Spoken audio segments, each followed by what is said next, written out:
I woke up the morning before my sister's wedding with strands of hair scattered across my pillow. At first, I thought maybe it was a bad dream, that I tossed and turned and somehow tangled my hair against the sheets.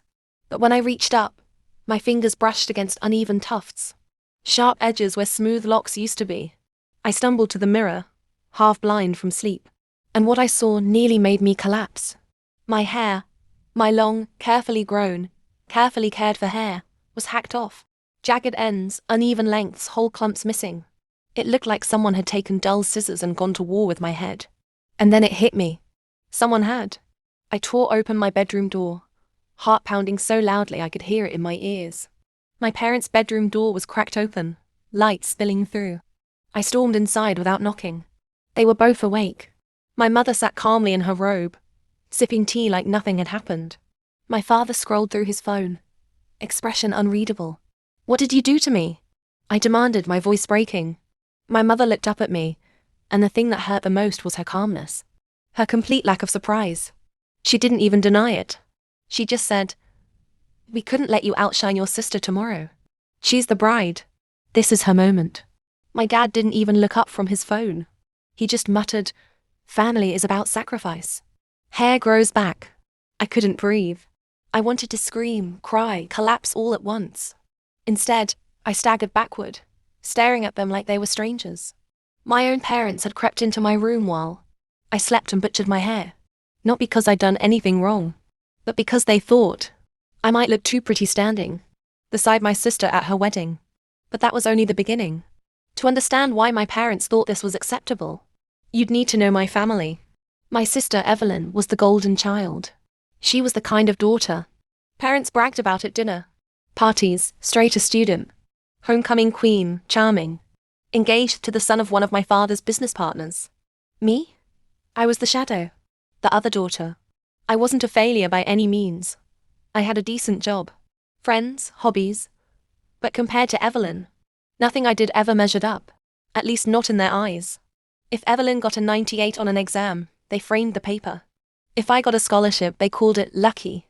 If Evelyn bought a new dress, my mom would gush, "She looks like a princess." If I did, she'd say, "Maybe next time. Choose something more flattering for your body." And the worst part, they were subtle about it. They never outright said they loved her more, but everything in their behavior screamed it. Every comment, every comparison, every backhanded compliment. So I learned to find pride in the few things that were mine. My art, my independence. And yes, my hair. It sounds silly, maybe, but my hair was sacred to me. Thick, dark, healthy. The kind of hair people complimented without thinking. I'd grown it out for years, taking careful care of it, treating it like a piece of myself that couldn't be taken away. If my parents thought I was invisible next to Evelyn, fine. I liked being different. And people noticed my hair.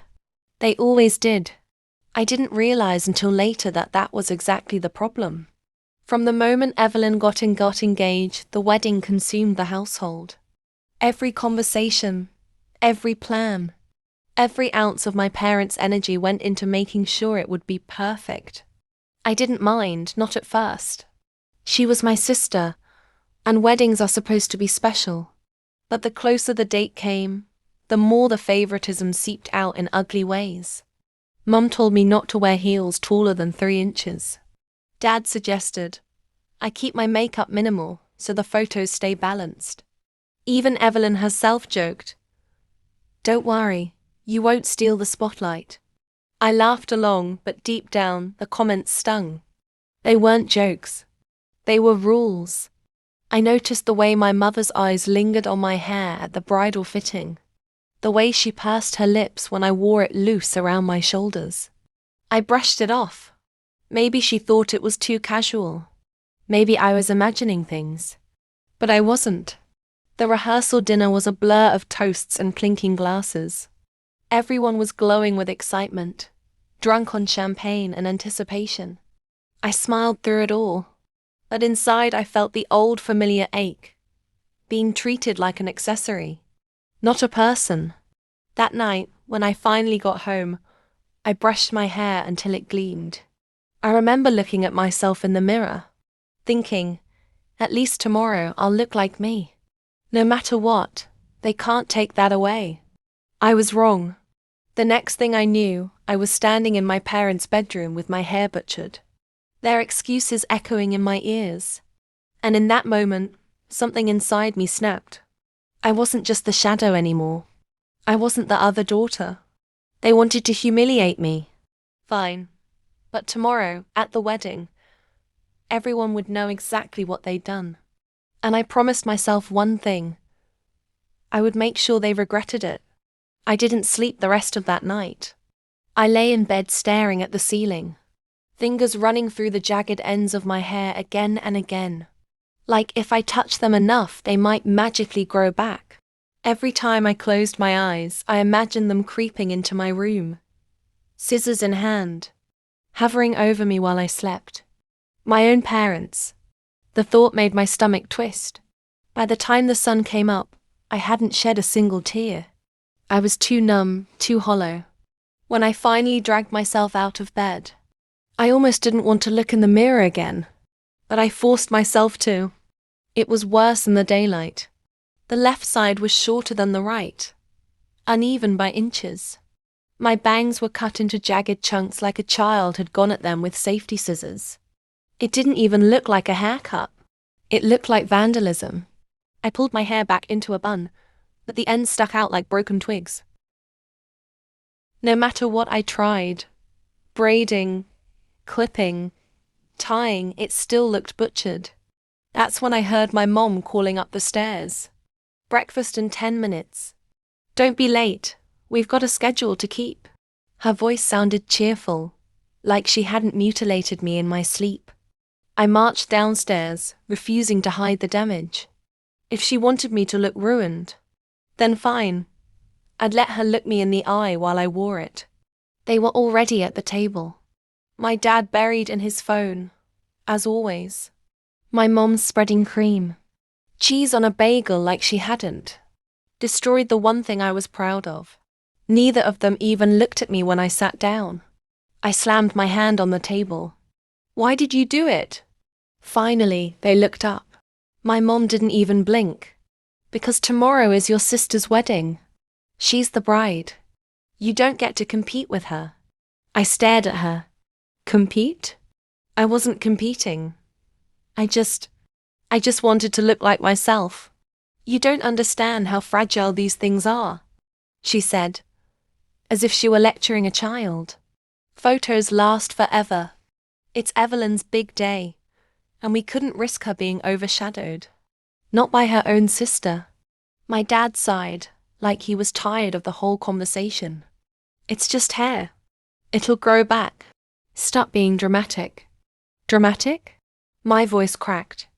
You cut my hair while I was asleep. That's insane. Lower your voice.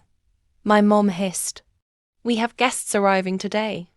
Do you want to ruin the mood before the wedding even starts? I laughed bitterly. You already ruined it. When my sister came down the stairs, she froze. Her eyes went straight to my head. Oh my God. What happened to your hair? I looked at our parents. They looked at me.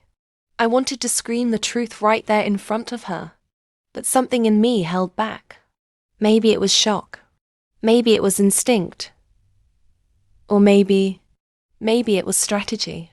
They thought I might steal your spotlight, I said finally, my voice flat. Evelyn's mouth fell open. Wait, you're not serious. My mom cut in quickly. Don't listen to her, Evelyn. She's being melodramatic. We just gave her a trim. It was uneven anyway. I stood there, clumps of my hacked-up hair sticking out at odd angles, and my mom had the audacity to call it a trim. Evelyn frowned, clearly unconvinced, but she didn't push. She was too wrapped up in her own big day to start a war with our parents. And maybe that was exactly what they were counting on. I skipped breakfast. I couldn't sit there another second. I locked myself in the bathroom upstairs, gripping the counter so hard my knuckles turned white.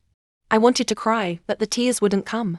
All I could think about was how everyone at the wedding would see me like this. Friends, family, strangers, people with cameras, photographers, my ruined hair, immortalized in every single picture. And the worst part, My parents wanted this. They didn't just take scissors to my hair. They took scissors to my dignity. But somewhere between the rage and the humiliation, a thought sparked. If they wanted me to be humiliated tomorrow, then maybe I could use that. Maybe the only way to win was to take their cruelty and shine a spotlight on it. For the first time since I'd woken up, a tiny smile crept across my face. They wanted me to look broken. Fine. I'd look broken. But tomorrow, everyone would know exactly why. And the shame wouldn't be mine. I didn't leave the bathroom for hours. I sat on the cold tile floor with my knees pulled to my chest, staring at my reflection in the mirror across from me. Every time I caught sight of the jagged ends, the uneven bangs, the broken shadow of what used to be my pride, my stomach knotted tighter. But as the minutes dragged on, the anger started to harden into something sharper, something colder. I couldn't undo what they'd done. I couldn't magically grow my hair back overnight. But I could decide what happened next. And what happened next was going to be mine. I tried every style I could think of to hide it. A bun? The hacked ends stuck out like broken feathers. A braid? The uneven sections made it look like rope unraveling. Headbands, clips, scarves, nothing worked. At one point, I even thought about sneaking out to a salon. Maybe some miracle worker could salvage it. But then I remembered what my mom said. We couldn't let you outshine your sister tomorrow. That wasn't just sabotage. That was war. And if I came in tomorrow looking perfect, they'd just pretend nothing happened. They'd get away with it. No, I wasn't going to hide it. I was going to flaunt it. The thought made me laugh. A real laugh this time. Bitter and sharp. What if I walked into that wedding tomorrow, looking exactly like this? What if every single guest saw what my parents had done? What if I made sure everyone knew who was responsible? I pictured my mother's perfect smile faltering as whispers spread across the reception. My father squirmed under the weight of judgmental stares.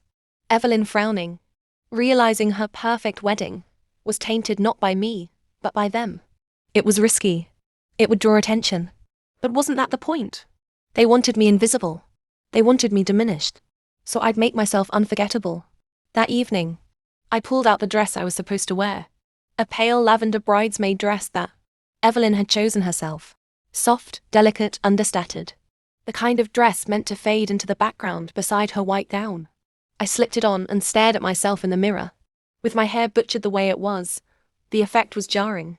The elegance of the dress clashed with the wreckage above my shoulders. It made me look worse. And better. Because the contrast screamed louder than words. Something happened here. Good. That was exactly what I needed. I rehearsed expressions in the mirror. Sad.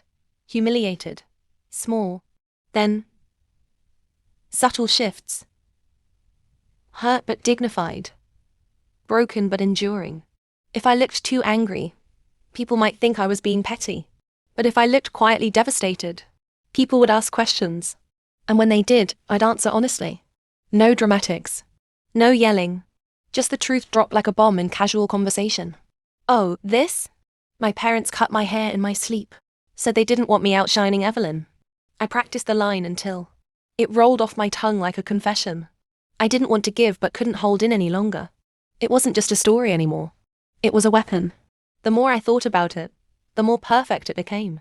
The wedding wasn't just a family event. It was a performance. Dozens of relatives, business partners, neighbors, old family friends.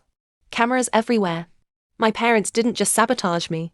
They gave me a stage. Every time someone saw me, every time I captured me beside the bride, my ruined hair would be there, screaming the truth before I even opened my mouth. And when I finally did open my mouth, the whispers would spread like wildfire. That night, as I lay in bed, I ran my fingers through the ragged tufts one last time. It no longer hurt the way it had the night before. The shame was gone, replaced by something sharper, steadier. Tomorrow, I wouldn't be the girl who got her hair chopped off in her sleep. Tomorrow, I'd be the girl who turned humiliation into revenge. And my parents, they wouldn't see it coming. The morning of the wedding was a blur of noise. Laughter, clinking glasses, the shuffle of relatives moving through the house. Evelyn's friends darted around with makeup kits and curling irons, squealing about how beautiful the day was going to be. And me? I sat in front of the vanity, staring at my reflection, while one of the stylists tried and failed to tame what was left of my hair.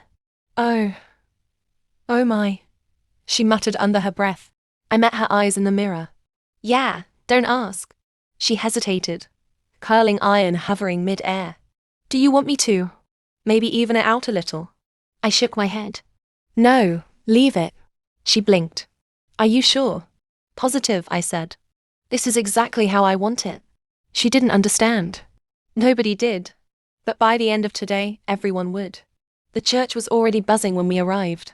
Guests in shimmering dresses and sharp suits spilled across the steps. Cameras flashing, chatter echoing. I stepped out of the car, shoulders back, chin high. My hacked-up hair catching the morning light like a beacon. I could feel eyes on me instantly. Confusion, concern, whispered questions. Perfect. I didn't flinch. I didn't hide. I walked straight into the whispers, letting them follow me like a trail of smoke. It didn't take long. Aunt Linda cornered me near the pews, her voice low and sharp. Sweetheart, what happened to your hair? I gave her the practiced look. A small, broken smile, eyes downcast just enough. Then, quietly, like I didn't mean to say it aloud. My parents cut it off in my sleep. They said they didn't want me outshining Evelyn. Her mouth fell open. They what? I shrugged as if it hurt too much to explain. It's fine. Today isn't about me. And then I walked away, leaving her stunned. Within minutes, I saw her whispering to my uncle. His eyebrows shot up. Then he leaned toward another cousin. Like dominoes, the whispers began to spread. I stood at the altar beside Evelyn, my uneven hair gleaming in the soft light of the stained glass. I didn't have to do anything. The contrast said everything for me. Her gown was flawless. My hair was wreckage. And every set of eyes in that church saw the difference. When the photographer snapped photos, I tilted my head just slightly, making sure my worst side was in frame. Click. Evidence. Immortalized. By the time we arrived at the reception hall, the whispers had grown into a low hum beneath the music. I could feel the glances, the pitying looks, the sidelong glares directed at my parents. But I wasn't finished yet. During dinner, one of my dad's colleagues leaned across the table. Rough haircut, he said awkwardly. I gave him the same rehearsed smile. Oh, yeah. My parents did it. Said they couldn't let me look better than the bride. I watched his fork freeze mid-air. His eyes flicked toward my father, then back to me. Another domino. It all came to a head during the family photos. The photographer tried to arrange us. Bride in the center, parents beside her, me just off to the side. As the flash popped, someone, I think it was cousin Marissa, muttered loud enough for everyone to hear. I can't believe they actually cut her hair. Who does that? The photographer paused, confused. My sister turned sharply. Wait, what did you just say? All eyes swiveled to me. My mother's face went pale. My father's jaw tightened. I didn't hesitate. I looked at my sister and said, clear enough for the entire room. They cut my hair while I was sleeping. Said I might outshine you. Gasps, murmurs. My sister's face crumpled, her bouquet trembling in her hands. Mum? Dad? Tell me that's not true. Neither of them spoke. The silence was louder than any confession. Evelyn's voice rose, sharp and furious. You sabotaged my own sister? On my wedding day? Do you realize what you've done? My mom stammered. We just wanted to protect you, honey. Protect me? Evelyn snapped. You humiliated her. And now everyone knows. Guests stared, whispers thick as smoke. My dad's business partner shook his head, muttering something under his breath. My mom's best friend looked at her like she'd never seen her before. The damage was done. Their perfect image shattered. And every camera in the room caught it. I didn't gloat. I didn't smirk. I just stood there, quiet, composed, my ruined hair haloed in the camera flash. They wanted me small. They wanted me invisible.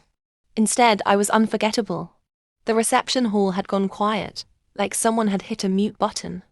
Even the band faltered, instruments hanging mid-note as Evelyn's voice cracked across the room. You cut her hair. While she was asleep.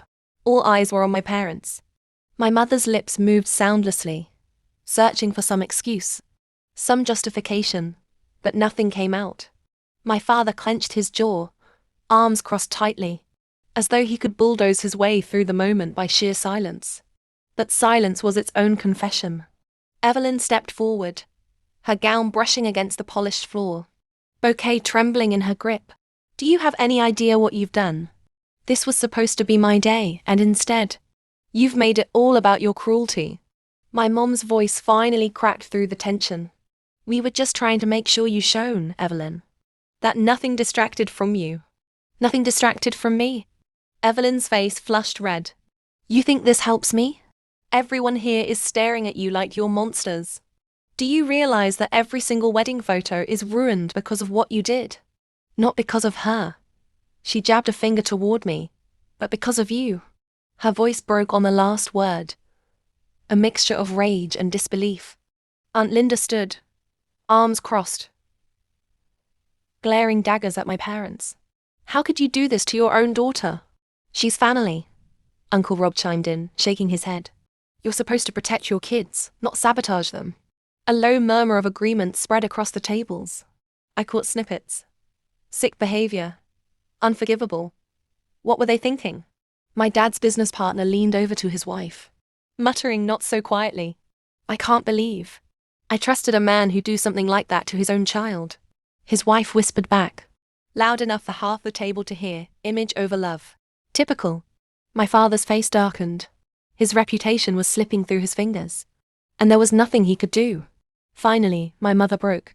She pressed her napkin to her eyes, tears streaming down her cheeks. "I only wanted Evelyn to have her moment," she sobbed. "Everything has always been harder for her." "No." Evelyn's voice cut through like a blade. "Everything has always been easier for me, and you know it. Because you made it easier. You tore her down just to build me up. And now you've ruined both of us." The hall was silent except for my mother's sobs. My father didn't cry. He didn't speak. He just sat there, jaw clenched, eyes fixed on the tablecloth, like if he stared hard enough, this moment might vanish. But it didn't. It was there, immortalized in the whispers, in the stares, in every single photograph being taken around us. Finally, Evelyn turned to me. Her eyes softened, guilt flickering behind the anger. "I'm so sorry," she whispered. "This should never have happened to you." For the first time in years, I believed her. She stepped away from our parents and looped her arm through mine. When the photographer tried to regroup the family for another shot, she shook her head. "No," she said firmly. "Just me and my sister." And that was the picture everyone remembered. The bride and the sister, with butchered hair, smiling through the wreckage. Not the perfect family portrait my parents had imagined.